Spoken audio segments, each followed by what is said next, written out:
Okay, so this is the second video on impact of variability, where we're going to do the Simio modeling.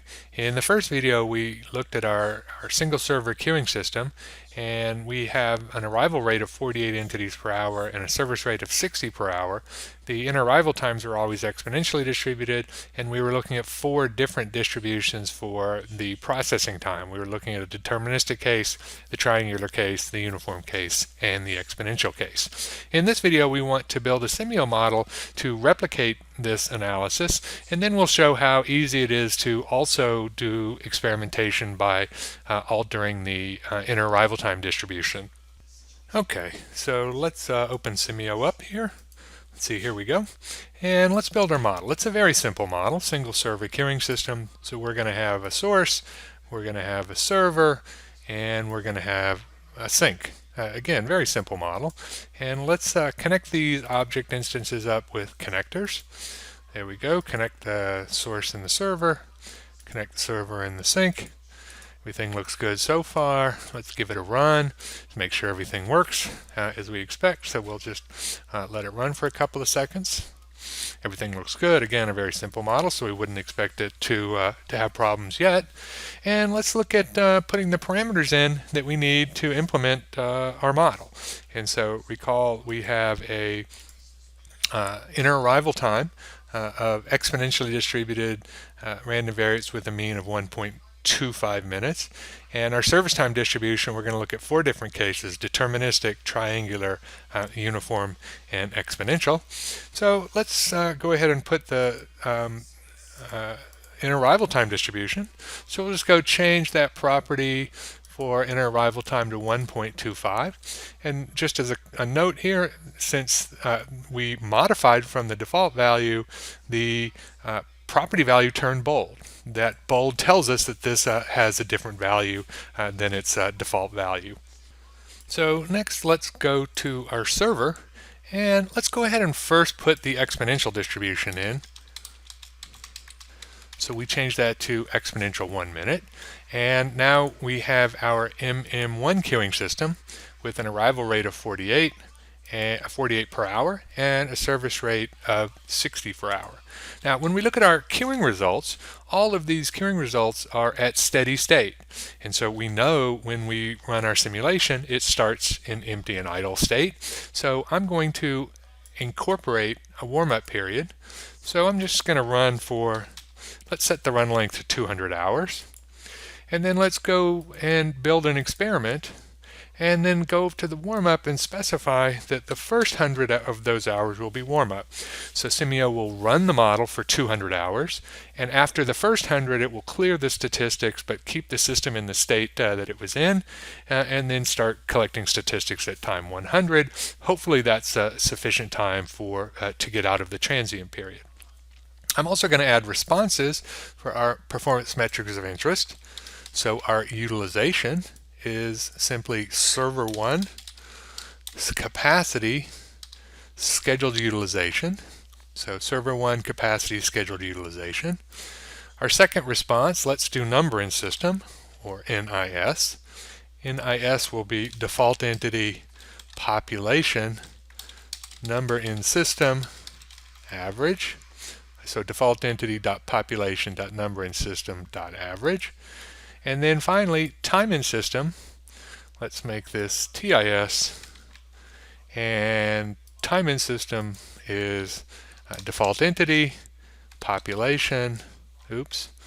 If I could spell it. Let's try that again. Default entity.population.time in system.average. So we have 10 replications, and we can now run. And so as we run the model, it runs our 10 replications, and our expectation here is that we have exactly four in this system, and we have a time in system of 5 minutes. So our time in system statistic is unspecified time units. Let's jump over here and change that to time, and change the units to minutes so we can see it in our more familiar term, so that we can compare that with what we got from our queuing results.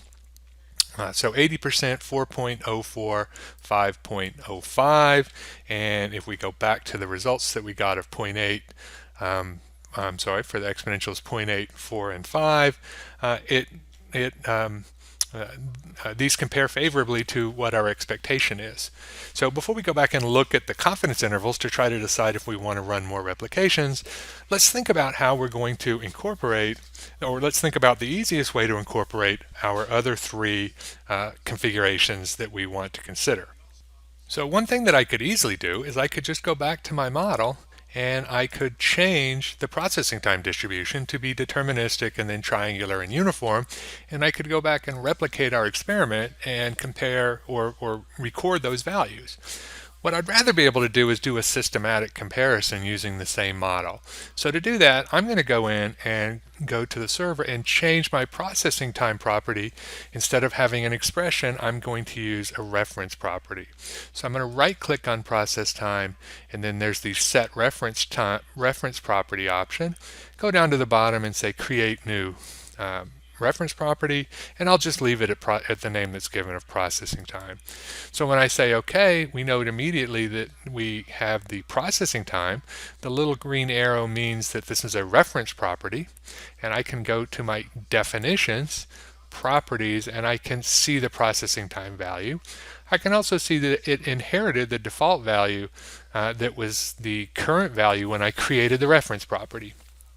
I also can look at my model properties, and now I have a general a control for processing time under the general category. And so for the interactive run, if I wanted to run, say, in uniform distribution in interactive mode, this is where I would change it.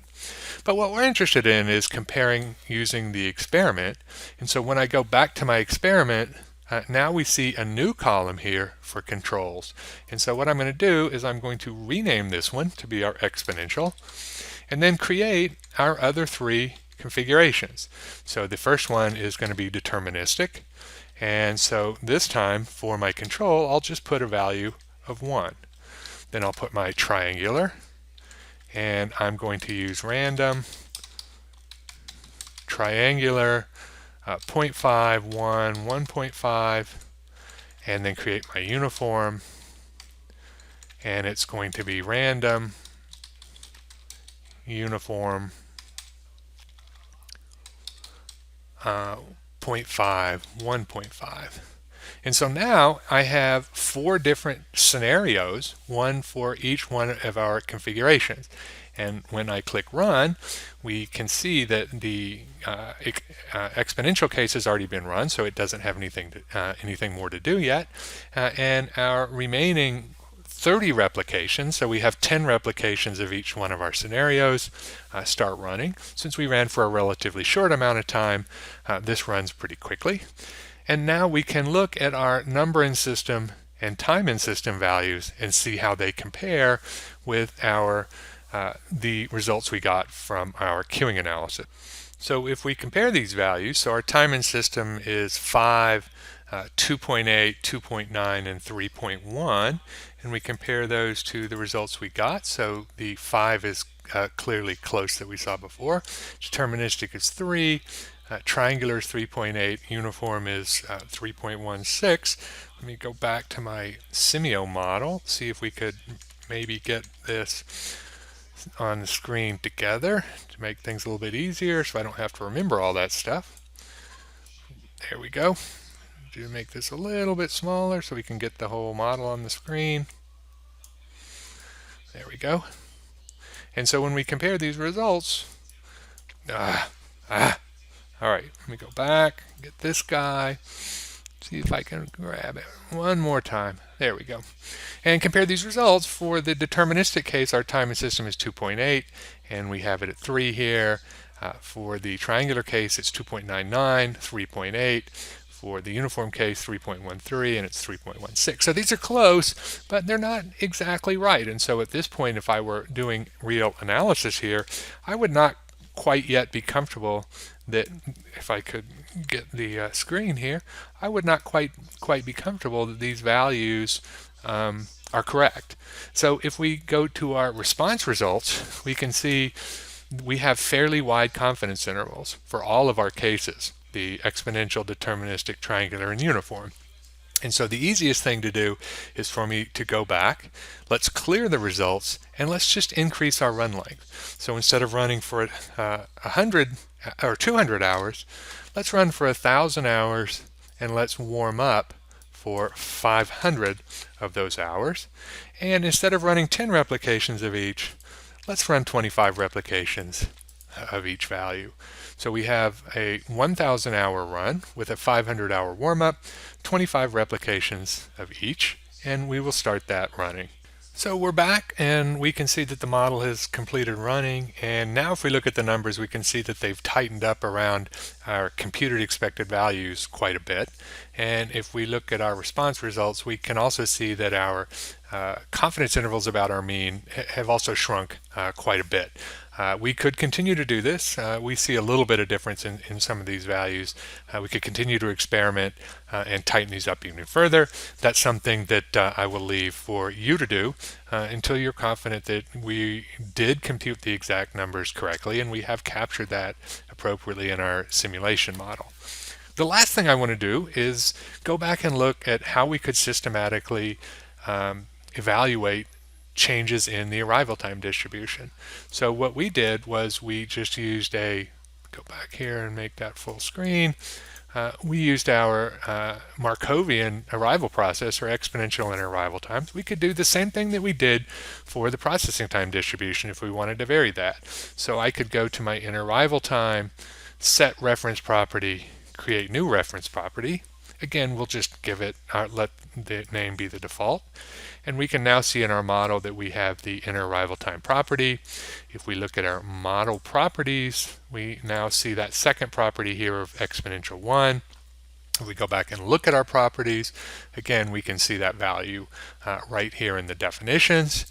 And more importantly, for our purposes, if we go to our experiment, we now see this second control for the interarrival time distribution. And so we could continue to make additional scenarios by systematically changing the interarrival time also, and then assess the impact on the queuing performance metrics. Again, this is something that I will let you do. From here, it's just a matter of deciding which values you want to experiment with.